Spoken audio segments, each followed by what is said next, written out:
સુરતમાં બે વખત ખાડીપુર આવતા વેપારીઓની હાલત કફોડી બની છે। આજે ખાડીપુર પીડિત વેપારીઓ દ્વારા પાલિકા કચેરીમાં મેયરનો ઘેરાવ કરવામાં આવ્યો હતો અને ઉગ્ર રજૂઆત કરાઈ હતી। સુરતમાં આવેલા ખાડીપુરના કારણે નીચાણવાળા વિસ્તારોમાં પાણી ભરાઈ ગયા હતા। દુકાનોમાં પાણી ઘૂસી જતા વેપારીઓને લાખો રૂપિયાના નુકસાન થયા હતા। ત્યારે આજે સુરતમાં ખાડીપુરથી પીડિત વેપારીઓએ પાલિકા કચેરીમાં મેયરનો ઘેરાવ કર્યો હતો। સંપૂર્ણ વેરા માફીની માંગ સાથે ઉગ્ર રજૂઆત કરી હતી। સુરત પાલિકા કચેરી ખાતે વિરોધ નોંધાવવામાં આવ્યો હતો। એસકે નગર અને ઉમા ઇન્ડસ્ટ્રીયલ ઝોનના વેપારીઓએ 2 વર્ષ માટે સંપૂર્ણ વેરા માફી આપવાની માંગ કરી હતી।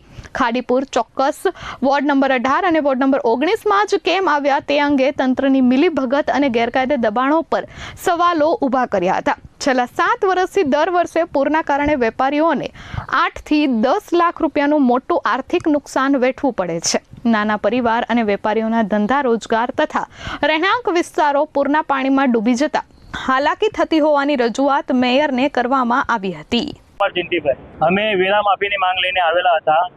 અમને પાટીલ સાહેબે આશ્વાસન આપેલું હતું કે તમને 2 વર્ષના વેરા માફ કરી આપીશું, પણ સરકાર તરફથી 1 વર્ષનો જ વેરો માફ થયો, તે પણ મિલકત વેરો।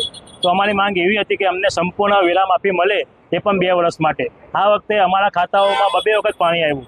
બીજી વખત જે પૂર આવ્યું તે તો કૃત્રિમ આફત હતી એવું લાગતું હતું, કારણ કે ખાડીપુર આવે ખરું, ચલો અમે માની લઈએ ખાડીપુર આવે, પરંતુ પર્વત પાટિયાના વોર્ડ નંબર 19માં જ અને 18માં જ કેમ ખાડીપુર આવે? ખાડી તો આખી ડુમ્મસ સુધી ફેલાયેલી છે, દરેક જગ્યાએ ખાડીપુર આવવું જોઈતું હતું।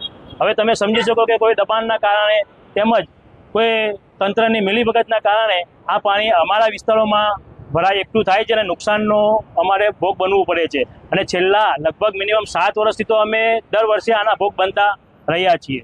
અમારા ખાતાઓમાં મિનિમમ 8 થી 10 લાખના નુકસાન થયેલા છે। નાના પરિવારના લોકો છે, અમુકનો તો ધંધો પણ પાણીમાં અને રહેણાંક પણ પાણીમાં છે। અત્યારે તમારી માંગ શું છે અને શું માંગ? અમારી ડિમાન્ડ એટલી જ છે કે જે ઇન્ડસ્ટ્રીયલ, અમે જે એસકે નગરની ઉમા ઇન્ડસ્ટ્રીયલની વાત કરી રહ્યા છીએ, ત્યાં સંપૂર્ણ 2 વર્ષનો સંપૂર્ણ વેરાબિલ માફી મળે એવી અમારી ડિમાન્ડ છે। અને મેડમશ્રીએ અમને આશ્વાસન આપ્યું છે કે તમારી રજૂઆત અમે આગળ કરીશું અને બનતી કોશિશ કરીશું 2 વર્ષના વીમા માફ કરી આપવાની, વેરા માફ કરી આપવાની। Bureau report S24 news, Surat.